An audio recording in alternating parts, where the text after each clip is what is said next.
I got a text from my mom at 2:13 in the morning. The strange part?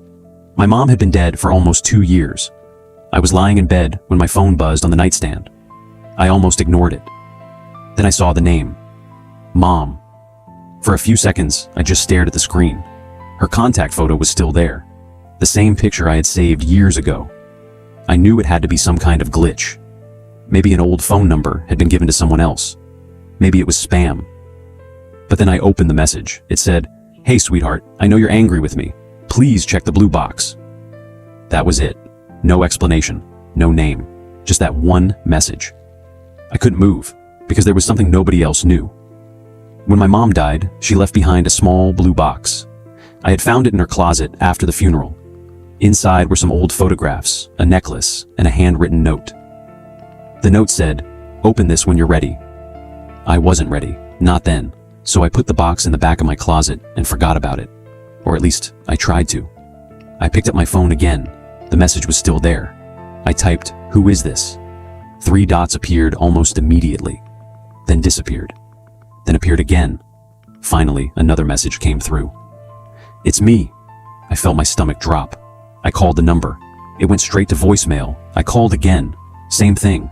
I didn't sleep that night. At around 6 in the morning, I got out of bed and opened my closet. The blue box was exactly where I'd left it. I carried it to the kitchen table. My hands were shaking. I opened the lid.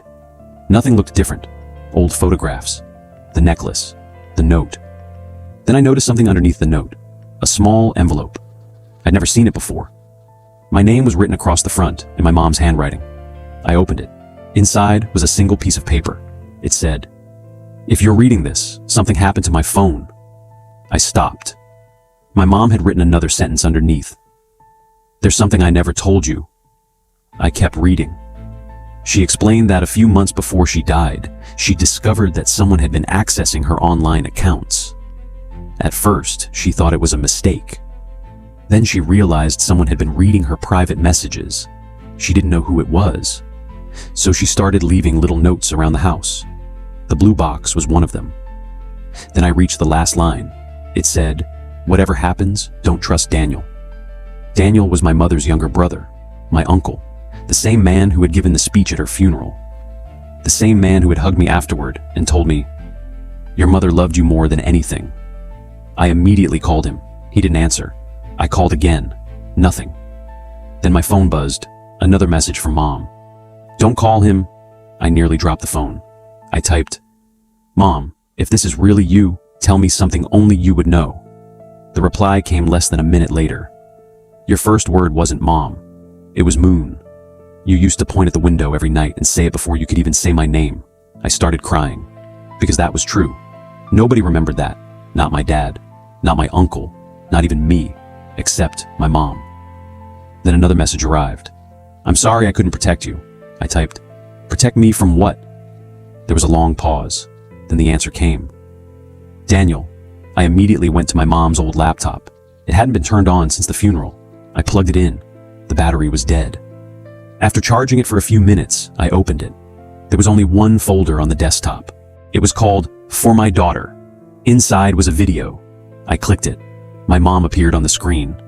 She looked tired, but she was smiling.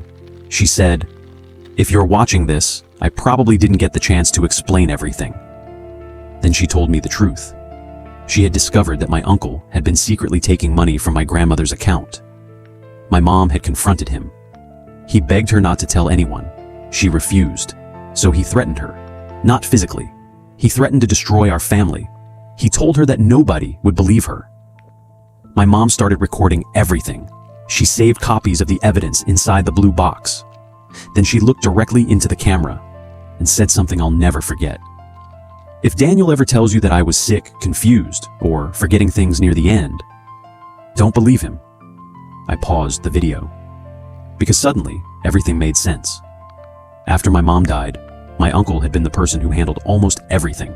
The paperwork, her accounts, her phone, her belongings. He had even told me that my mom had become confused during her final months. I had believed him. I felt sick. Then my phone buzzed again. One final message. "Check the necklace." I grabbed the necklace from the blue box. There was a tiny pendant on it that I'd never opened before. I twisted it. It came apart. Inside was a tiny memory card. I took it to a computer. There were dozens of files, bank statements, messages, photos, and recordings. Enough evidence to prove everything. I called the police. A few weeks later, my uncle was arrested. But there was still one question I couldn't answer. How did I receive those messages from my mom's number? The police checked the phone. It had been turned off inside a storage box for almost 2 years. The SIM card was still inside. There was no scheduled message, no app, nothing. The last message from my mom had arrived at exactly 2:13 a.m. The same time she used to wake me up when I was a kid.